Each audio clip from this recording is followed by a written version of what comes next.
A 4-pound book used to land on your doorstep once a year. Nobody ordered it, nobody asked for it, and almost nobody threw it away. In the early 2000s, American publishers were still churning out over 600,000 tons of phone books annually. 600,000 tons. That is roughly the weight of 60,000 school buses, printed in type so small you needed reading glasses just to find a pizza place. But here's the part that should bother you. Surveys from that same era showed only about 30% of people were actually using them. The other 70%? They let the book sit on the counter like a brick-shaped house guest who refused to leave, until the new one showed up, and the old one got demoted to booster seat or doorstop. Think about that for a second. We were clear-cutting forests to print a book that 7 out of 10 Americans never opened, and nobody questioned it, not once, for decades. But that phone book is not what this is really about. That phone book is a symptom. Because something much stranger happened inside the American home over the last 50 years. 30 everyday objects, things that were as permanent as the walls themselves, vanished. Not because they broke. Not because something better came along, necessarily. They vanished because the world shifted under them so slowly that nobody noticed until the shelf was empty, and nobody could remember when they took it down. In the next 25 minutes, you're going to find out why your grandmother's coffee sounded different from yours, and what that sound actually meant. Why a spinning wheel of index cards was once worth suing over. How a single poisoning in Chicago in 1982 accidentally invented the safety seal on your yogurt container. Why an entire generation of kids made ashtrays in art class and gave them to their parents as Christmas presents. What a 4-foot-wide wooden cabinet full of Frank Sinatra had to do with the death of family listening. Why 6 states had to pass actual laws to protect your right to hang a bedsheet outside. And what a set of towels that nobody was allowed to touch tells us about who Americans were pretending to be. Let's go. The Encyclopedia said, if your family owned a full set of Encyclopaedia Britannica or World Book, you already know this was not a casual purchase. These sets cost hundreds of dollars. Some families bought them on installment plans, paying monthly for 26 matching hardcover volumes that promised the sum total of human knowledge arranged alphabetically on a shelf in the living room. Traveling salesmen went door to door pitching these things like they were selling a child's future, and, in a way, they were. A school report on volcanoes meant pulling Volume 5 off the shelf and flipping to the right page. A dinnertime argument about Abraham Lincoln got settled right there at the bookcase. No search engine, no phone, just a 13-year-old kid and a heavy book. NPR reported in March 2012 that Encyclopaedia Britannica was ending its print edition after 244 years of continuous publication. 244 years. That means Britannica was being printed before the United States existed as a country. The first edition came out in Edinburgh, Scotland, in 1768. George Washington had not even become a general yet. But here is what gets me. Most families never threw their old sets away. The internet killed the product, but the volumes stayed on the shelf, collecting dust, like a monument to a question nobody needed to walk across the room to answer anymore. Somewhere, right now, in a basement in Ohio, there is a complete 1989 set of World Book sitting next to a box of Christmas decorations, and nobody in that house has opened Volume M in 30 years. But nobody can bring themselves to throw it out, either. Because throwing out an encyclopedia feels like throwing out the idea that knowledge should weigh something. Not obvious, right? The answering machine. Before voicemail lived inside your phone, a physical box sat next to the kitchen telephone with a tiny cassette tape inside it. A blinking red light meant someone had called while you were out, and rewinding through those messages was a ritual all by itself. Your aunt reminding you about Sunday dinner, A hang-up from someone who did not want to leave a message. Your mother saying your full name in that tone. You know exactly what tone I'm talking about. The one that meant she had been calling for 3 hours, and you were about 15 minutes away from a very uncomfortable conversation. The answering machine changed family communication in a way people do not talk about enough. For the first time in the history of the telephone, missing a call did not mean missing the message. That is a massive shift. Before that machine, if you were not home, information just evaporated. Think about how many dinner invitations, how many job offers, how many "I love you" messages simply disappeared into the air because nobody picked up. The answering machine caught them, held them, saved them in magnetic ribbon until you pressed a button and played them back. And then, cell phones made the whole thing irrelevant. Nobody unplugged the answering machine in some dramatic gesture. It just sat there, quiet, until someone shoved it into a box during a kitchen remodel. A piece of technology that fundamentally changed human communication, tossed in a drawer between a dead flashlight and a bundle of rubber bands. But what does an answering machine have to do with the way we eat dinner? More than you think. The TV tray. Thin metal legs that folded out with a quiet click. A flat wooden or laminated top, just wide enough for a plate and a glass of iced tea. TV trays came in sets of 4, sometimes with a matching rack, and they showed up as wedding gifts, department store purchases, and Sears catalog orders. Families did not eat at the dining table every night. That is a myth that got polished by sitcoms. In reality, millions of American families ate in the living room, watching Walter Cronkite or I Love Lucy, balancing meatloaf and mashed potatoes on a surface that wobbled if you cut too hard with a knife. A 1956 issue of Better Homes and Gardens actually featured a spread on TV supper trays as the newest innovation in family dining. They marketed them as modern, efficient, the future of the American meal. Nobody saw them as lazy. They were practical. Open-concept kitchens killed the TV tray. When the kitchen island became the social center of the house, when the kitchen merged with the living room sometime in the early 2000s, the tray lost its reason to exist. But think about what disappeared with it. The TV tray was not about the tray. It was about Tuesday night. Your whole family, same screen, same dinner, same room. That arrangement is almost extinct now. Everyone eats at different times, watches different screens, sits in different rooms. The tray folded up. And so did something else. Okay, here is where things get interesting. The percolator.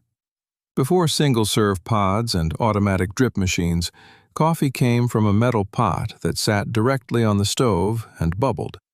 The percolator had a distinctive sound, a rhythmic gurgling, almost like a heartbeat, that meant morning was officially starting. The smell hit the entire house, not just the kitchen, the hallway, the bedroom. You woke up to it before you woke up to your alarm. Hanson Goodrich of Illinois patented the American percolator design in 1889.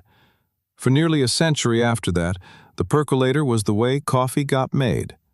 Then, in 1972, Mr. Coffee introduced the electric drip machine, and the percolator was essentially finished. Not because the coffee tasted better. Plenty of people will argue it tasted worse, but because the drip machine was faster and easier to clean. Convenience won. It almost always wins. But something real was lost. The percolator was not just a coffee maker. It was a sensory event. Sound plus smell plus anticipation. That combination was the alarm clock for an entire generation. Drip machines are silent. Pod machines make a hiss and a click. Neither one fills a house. The percolator filled a house. And every kid who grew up with one can close their eyes right now and hear that bubbling. 40 years later, 50 years later, still there. That is insane when you think about it. A sound that has not existed in your kitchen for half a century, and your brain stored it anyway. as if it mattered more than it was supposed to. The Rolodex. Near the kitchen phone, usually on the counter or mounted to the wall, sat a small spinning wheel filled with white cards. Each card had a name, a phone number, maybe an address, all written in pen. This was the Rolodex, and it was the original contacts list. Here is a fact that blew my mind. The Rolodex was invented in 1956 by a Danish engineer named Hildauer Nielsen, working for a New York stationery company called Zephyr American. The name itself is a mashup of rolling and index, and by the 1980s, individual Rolodexes were considered so valuable that companies actually sued employees who tried to take theirs when they left the firm. That is not a joke.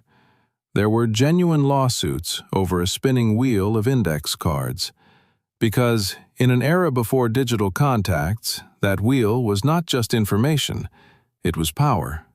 It was relationships.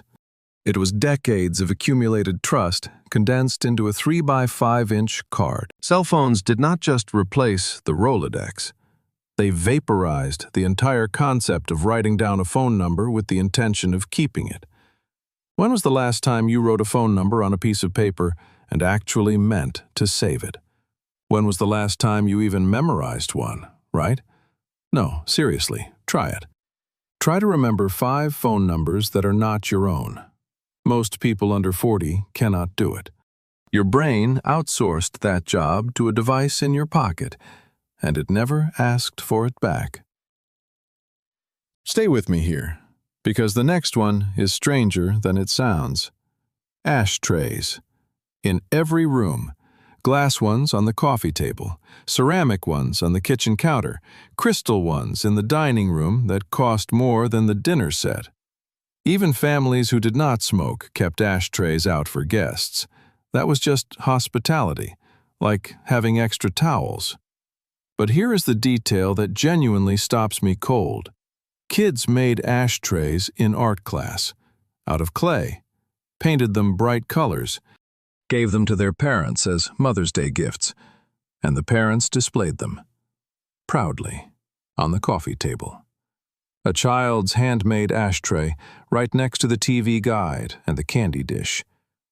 Nobody blinked. A 1963 survey by the American Cancer Society found that roughly 42% of American adults were regular smokers. That is nearly half the adult population. So ashtrays were not accessories. They were infrastructure. Like napkin holders, like salt shakers.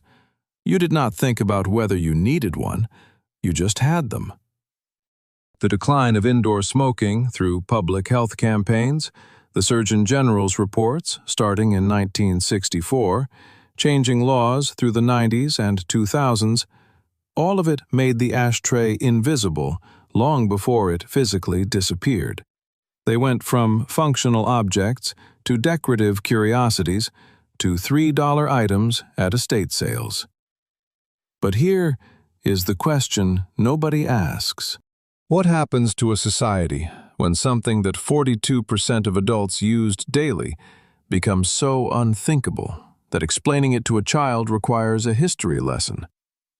That is not gradual change.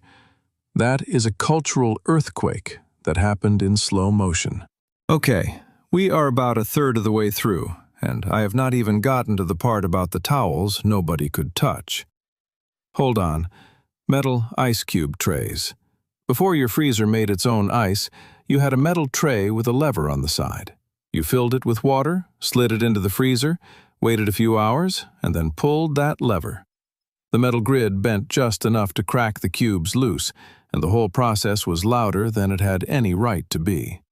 If your fingers were even slightly wet, they stuck to the frozen metal like skin on a flagpole in January. Everybody learned that lesson exactly once. Plastic trays replaced them, then silicone trays, then automatic ice makers built right into the freezer door. Each upgrade made the previous version feel prehistoric. But nobody who wrestled with a metal ice cube tray on a July afternoon has ever looked at an automatic ice dispenser without thinking, you have no idea how easy you have it. The china cabinet. A wooden cabinet with glass doors, standing in the dining room of nearly every American home, filled with dishes that never got used.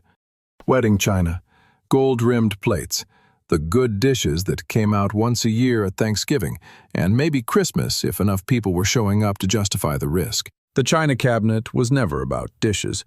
It was about display.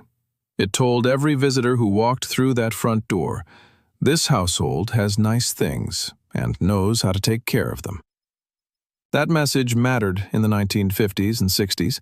It was social currency. A cabinet full of untouched porcelain said more about a family's standing than the car in the driveway. But as homes got smaller, as dining rooms got absorbed into open floor plans, as casual dining replaced formal entertaining, the cabinet became a relic. And here is where it gets poignant. Younger generations inherited full sets of wedding china they did not want, could not sell, and felt too guilty to throw away. The dishes survived, the ritual around them did not. Your grandmother kept them pristine for 60 years. You cannot even find someone willing to take them for free. That is not a change in taste. That is a change in what people believe is worth preserving. Rabbit ears on the television. 2 metal rods sticking up from the top of the TV like antenna on a bug. You twisted them, spread them apart, wrapped aluminum foil around the tips, and sometimes stood in exactly the right spot in the room because, somehow, your body improved the reception. Getting a clear picture on Channel 7 required patience, creativity, and occasionally holding one arm in the air while someone else watched from the couch and shouted directions. The FCC confirmed the final switch to digital broadcasting on June 12, 2009. Analog antennas became obsolete overnight. But the memory of standing next to the television, serving as a human signal booster, remains vivid for anyone who lived it. That is the kind of memory that sounds absurd to someone who grew up with streaming. You had to hold a metal rod and stand in one spot? Yes, and Channel 5 was worth the effort. The wall-mounted can opener. A small metal device screwed permanently into the wall near the stove in almost every American kitchen. It was always there. You pressed the can against it, turned the handle, and the lid came off. No electricity, no batteries, no motor. Just a handle and a cutting wheel that worked every single time without complaint. Electric can openers came along, then ergonomic handheld openers. The wall-mounted opener never broke, never wore out. It just stopped being necessary. And eventually someone painted over it during a kitchen renovation without even removing it first. That is the most American fate an object can have. Not thrown away, not honored. Just painted over. The slide projector. Family vacations used to end with a second event. Dad would set up the projector in the front room, hang a white sheet on the wall, pull down a portable screen, and click through dozens of 35mm slides. The Grand Canyon, out of focus. The beach, overexposed.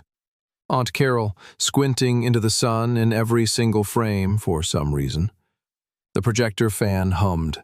The carousel clicked as each slide dropped into place.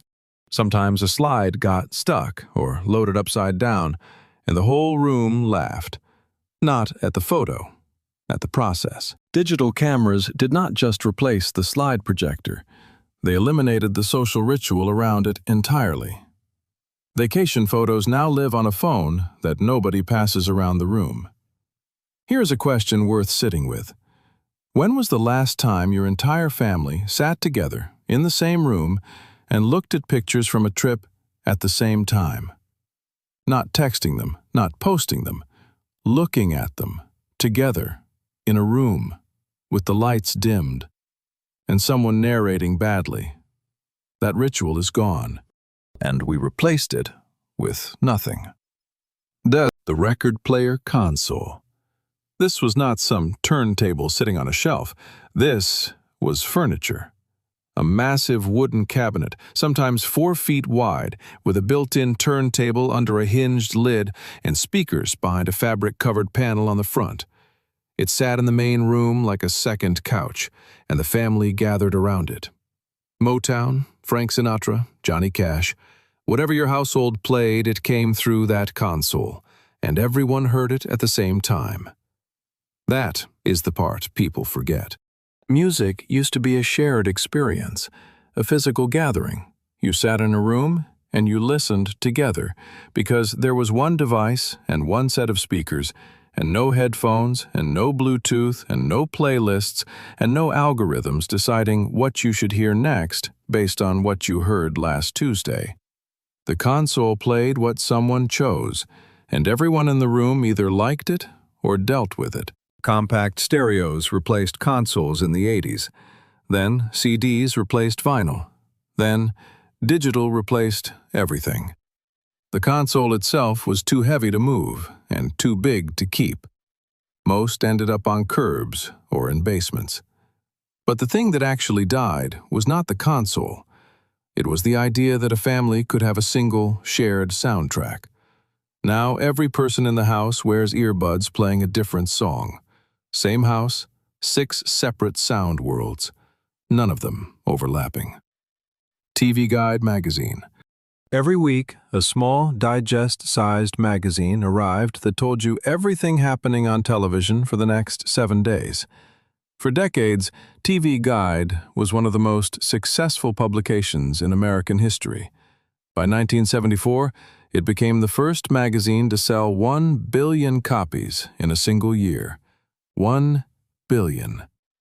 By the mid-70s, circulation hit over 19 million. You circled shows with a pen and left the magazine on the coffee table like a shared household schedule. It was how families decided what to watch together. Not an algorithm, not a recommendation engine. A pen circle on page 37. On-screen program guides and streaming killed the need for a printed schedule. But here is what I keep thinking about. TV Guide was not really about schedules. It was about negotiation, about compromise, about a family sitting around and deciding what they were all willing to watch at 8 o'clock on a Thursday. That process, annoying as it was, required conversation, required giving in, required caring about what someone else in the room wanted to see. The algorithm does not require any of that. It gives you exactly what you want, every time, alone. Which sounds like progress, until you realize what you traded for it. But what if I told you the most revealing objects on this list are not the ones in the living room? They are in the bathroom and the kitchen. In the drawers nobody opens. Take-out menus in the junk drawer. Every kitchen had a drawer stuffed with paper menus from every restaurant within driving distance. Chinese food, pizza, that Indian place that just opened on Route 9. You did not order on an app. You pulled the menu out of the drawer, studied it like a legal document, and then called the number at the top and placed your order with a real person who repeated it back to you. That phone call was a human transaction. Brief, imperfect, sometimes annoying, but human. You said what you wanted. Someone wrote it down. Sometimes they got it wrong, and you dealt with it. Delivery apps replaced the menu, the phone call, and the entire interaction. The drawer is still there in most kitchens, but now it is full of charging cables nobody can identify, and batteries that might or might not be dead. The formal living room nobody used. Some houses had 2 living rooms. One was where the family actually lived, watched television, left shoes on the floor. The other, usually near the front door, had nicer furniture, sometimes covered in plastic wrap, and nobody sat there unless company came. And even then, you sat carefully. Architectural historians trace this all the way back to the Victorian parlor. In the 1800s, wealthier homes divided space into public and private zones, front parlor and back parlor, one for guests and one for living. By 1910, most floor plans had merged those into a single living room. But the instinct survived. Through the 50s and 60s and 70s, plenty of American families kept a formal room that existed purely to project an image of who they wanted visitors to think they were. Open floor plans collapsed that concept around the early 2000s. When every room flows into every other room, there is no space left to pretend in. But think about that for a second. We used to maintain an entire room, a fully furnished, climate-controlled room inside our own homes, as a kind of theater set, a stage for a performance that happened maybe 6 times a year. That is not interior design. That is social anxiety expressed in square footage. 35mm film canisters. Every junk drawer, every purse, every glove compartment had at least one small black plastic canister with a gray snap-on lid rattling around inside it. After you finished a roll, you dropped it off at a 1-hour photo counter and waited. You waited for your pictures to come back, hoping that at least half of them turned out. Kids used the empty canisters for everything, storing coins, holding tiny treasures, saving baby teeth for the tooth fairy. The canister was more useful empty than full. Digital cameras eliminated the film, and the canister vanished with it. But something else disappeared that nobody talks about. The waiting. You used to have to wait to see your own memories. There was a gap between the experience and the photograph. And in that gap, you remembered things on your own terms, in your own colors, without a filter or a timestamp or a tag.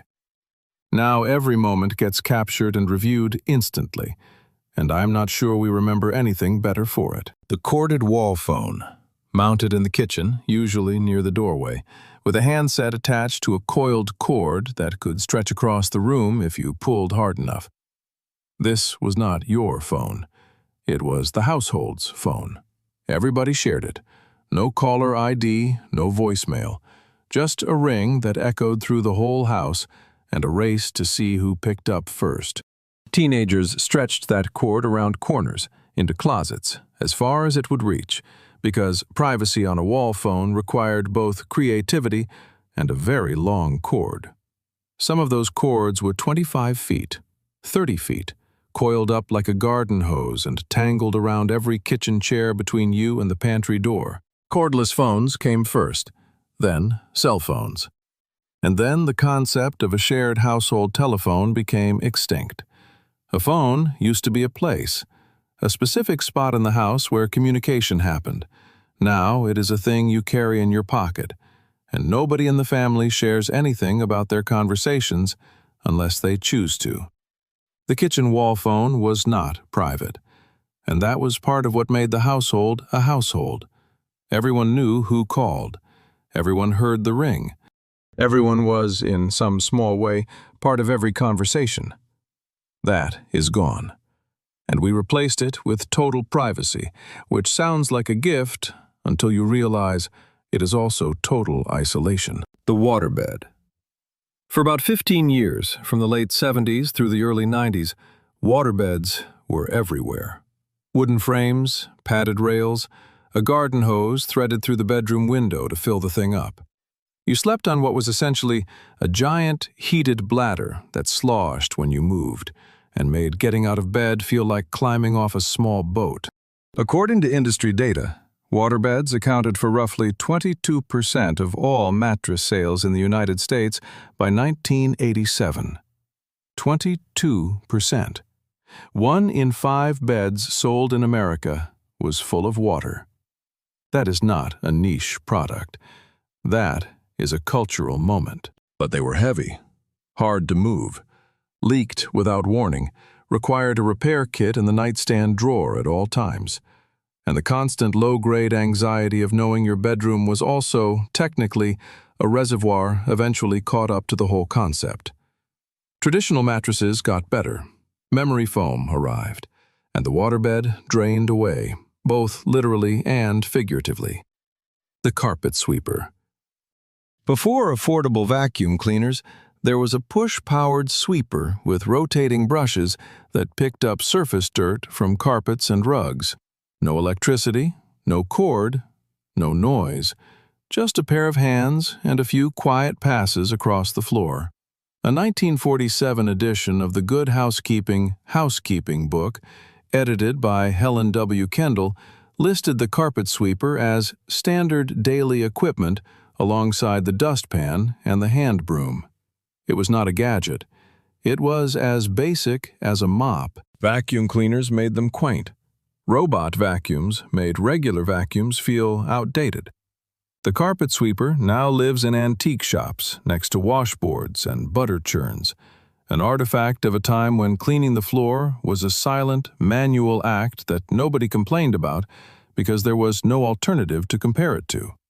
Think about that. The carpet sweeper disappeared not because people stopped wanting clean floors, but because the bar for what counted as clean enough moved, and the sweeper could not follow it up. The magazine rack. In the living room or the bathroom, sometimes both, a small wooden or wire rack held a stack of magazines: Reader's Digest, Good Housekeeping, National Geographic, Time, maybe a copy of Better Homes and Gardens that somebody flipped through during a long bath. The magazine rack served as a curated reading list for idle moments, those small pockets of time between activities when you had nothing to do but sit and wait. Smartphones killed those idle moments entirely. Not the magazines, the idleness. The magazine rack emptied when our downtime filled with screens. But here is a question that has been bothering me. What did we lose when we stopped having nothing to do? Because boredom used to produce things: daydreams, ideas, conversations with yourself. Now every empty minute gets filled with a scroll, and scrolling produces exactly nothing. S&H green stamps. Your mother or your grandmother saved them. Every trip to the grocery store or the gas station produced a handful of small green stamps, and those stamps got licked and pasted into booklets, page by page, until you had enough to redeem them for household items from a catalog. Lamps, toasters, blenders, towels. Here is the mind-blowing part. During the 1960s, the Sperry and Hutchinson Company was printing 3 times as many stamps as the United States Post Office. 3 times. The private loyalty program was outproducing the federal postal system, and their rewards catalog was among the most read publications in the country. Nearly 80% of American households were collecting these stamps. Credit card points and digital loyalty programs replaced the physical stamps with abstract points you never see and rarely understand. The booklets stopped coming, and an entire economy built on patience and paste vanished. But there is something deeper here. Green stamps required delayed gratification. You licked, you pasted, you accumulated, you waited, sometimes for months, for a toaster. The modern version gives you points instantly, and you can redeem them for a $3 discount on something you did not need. The toaster felt earned. The discount feels like noise. The sewing basket.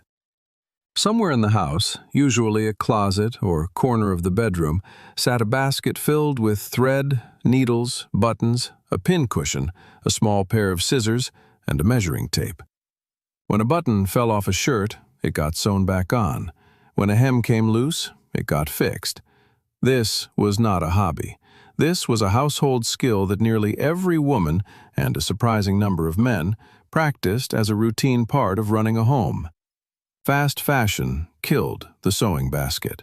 When a shirt costs $6 and a spool of quality thread costs $4, throwing it away and buying a new one is literally cheaper than repairing it. Nobody stopped sewing because they forgot how. The sewing basket disappeared because the economics shifted underneath it, like a rug getting pulled out from under a table nobody was watching. But when did fixing something you own become stranger than replacing it? When did "I'll just buy a new one" stop being wasteful and start being normal? That shift happened, and most of us did not notice. The recipe box. A small metal or wooden box on the kitchen counter holding a stack of index cards. Each card contained a recipe, handwritten in your mother's penmanship or your grandmother's cursive, sometimes stained with the very ingredients the recipe called for. A splash of vanilla on the cookie card, a smudge of tomato sauce on the lasagna instructions. These were not downloaded from a website. They were passed down, shared at church potlucks, copied from the back of a soup can, traded between neighbors over a fence. The recipe box was a family archive that smelled like cooking. Pinterest and food blogs made the index card feel unnecessary. But nobody who has held one of those stained, handwritten cards has ever said the app version carries the same weight. Because the stain was not a flaw. The stain was proof that the recipe worked, that someone stood in that kitchen and made that dish, and that the card survived it. That is not information. That is evidence of a life. The backyard clothesline. 2 metal poles, or a run of rope between the back porch and a tree. On wash day, sheets and towels and shirts went out to dry in the sun. Wooden clothespins held everything in place, and the smell of laundry that dried outside was something no dryer sheet has ever replicated. No chemist at Procter & Gamble has cracked it. Sun and wind do something to cotton that technology simply cannot imitate.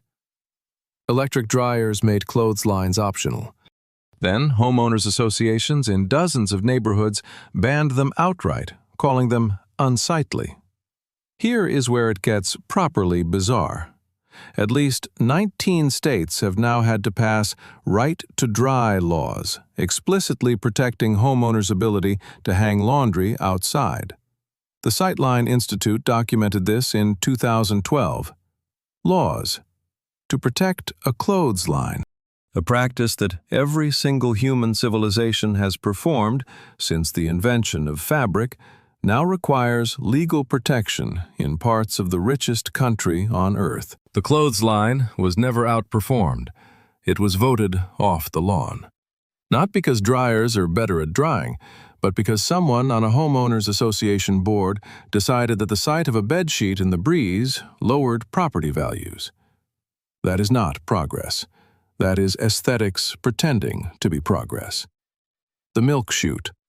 Older homes, especially those built before the 1960s, had a small metal door built into an exterior wall, usually near the kitchen. The milkman opened it from outside, placed glass bottles of milk inside, and the family retrieved them from the interior door. The cream rose to the top. If you did not bring the bottles in early enough on a cold morning, the milk froze, and the cream pushed the cap right off the bottle. By the early 1960s, about 30% of milk consumed in America was still being delivered to homes, according to the Dairy Alliance's historical records. But the rise of supermarkets and the spread of home refrigeration collapsed the system. By the mid-70s, home delivery had dropped to about 7%. The milkman faded out. The chute got sealed over. Families who live in homes with old milk chutes today often do not know what that little door in the wall was for. It is an architectural fossil, a piece of the house that remembers a system the residents have forgotten. Paper road maps. The glove compartment of every car had at least one, folded wrong. A gas station map printed with highways and county roads and tiny town names you needed a magnifying glass to read. Planning a road trip meant spreading the map across the kitchen table and tracing a route with your finger. And folding it back to its original shape was a puzzle that defeated most adults and 100% of children. GPS eliminated the paper map, but it also eliminated something subtler. With the paper map, you understood the trip before you took it. You saw the shape of it, the geography of it.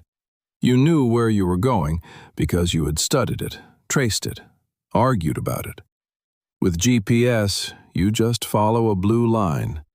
You arrive, but you do not understand where you have been.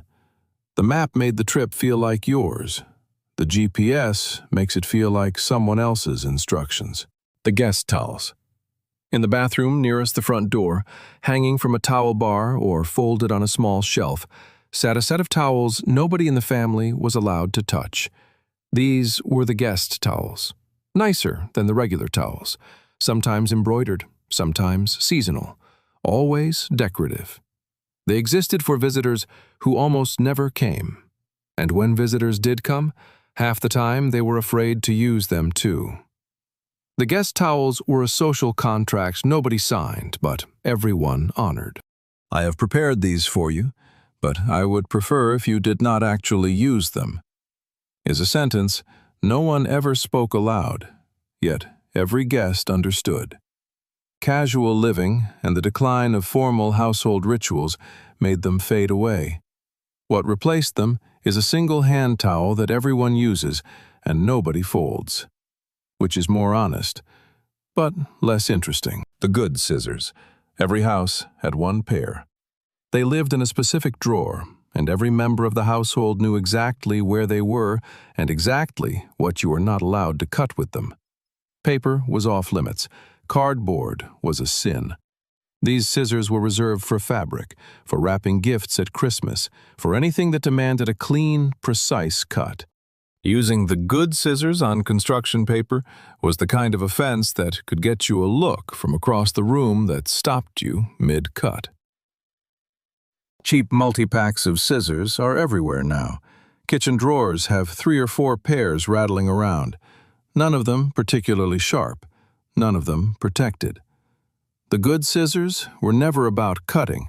They were about a household that still believed some things were worth keeping special, that some tools deserved respect, that sharpness was a quality worth defending. And here is where we come back to that phone book. Remember it? 4 pounds, small print, sitting on the counter. 70% of people never opened it, but it showed up every year anyway. And nobody threw the old one out until the new one arrived. We kept it, because it felt like it should be kept, because it represented something. The idea that every person, every business, every family in your area code was listed in one place, in one book, that anyone could pick up. That you were part of something organized and knowable. None of these 30 things were simply objects. The encyclopedia was not books. It was the belief that knowledge should have weight. The answering machine was not hardware. It was the belief that a missed moment could be recovered. The TV tray was not furniture. It was Tuesday night with your family. The percolator was not a coffee maker. It was what morning sounded like. The recipe box was not storage. It was your grandmother's handwriting surviving another decade. The clothesline was not laundry. It was the smell of a summer afternoon pressed into your pillowcase. None of them disappeared because they broke. They disappeared because the world around them shifted, and they quietly stepped aside, like an old neighbor who stops coming over, not because they stopped caring, but because nobody remembered to ask. And maybe that is what this is really about, not the objects, the asking. We stopped asking these things to stay. We stopped noticing they were going. And by the time we looked up from our screens, the shelf was empty, and the counter was clear, and the house was quieter than it used to be. And nobody could say exactly when it happened or what precisely we were missing, but we are missing something. You can feel it. That is not nostalgia. That is a fact. Stay curious. I will see you next time.